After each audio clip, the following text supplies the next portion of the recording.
বাঙালি গরম ভাতে সর্ষে ইলিশ খাবে না, এটা তো হতেই পারে না। সেই জন্য আজ আমি আপনাদের জন্য নিয়ে এসেছি সর্ষে ইলিশের রেসিপি। এই প্রথমবার ভারতে লঞ্চ হয়েছে ঝাঁজ অনুযায়ী সর্ষের তেল। কি বুঝলেন না তো?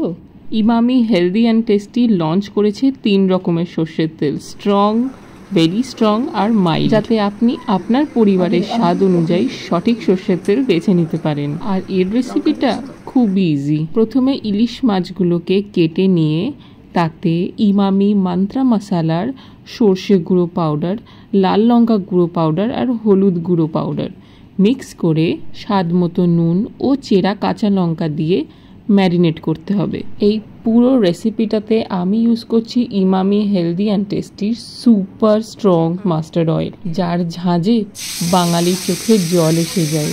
প্রথমে ম্যারিনেডে অল্প তেল দিয়েছিলাম, আর এখন কড়াইতে কালো জিরে ফোড়ন দিয়ে তেল দিয়ে মাছটা ছেড়ে দিয়ে জাস্ট জল ঢেলে বা মশলাটা দিয়ে ভাপিয়ে নিতে হবে।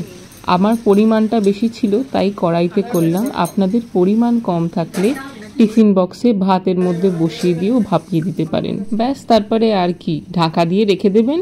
খানিকক্ষণ বাদে এসে চেক করবেন।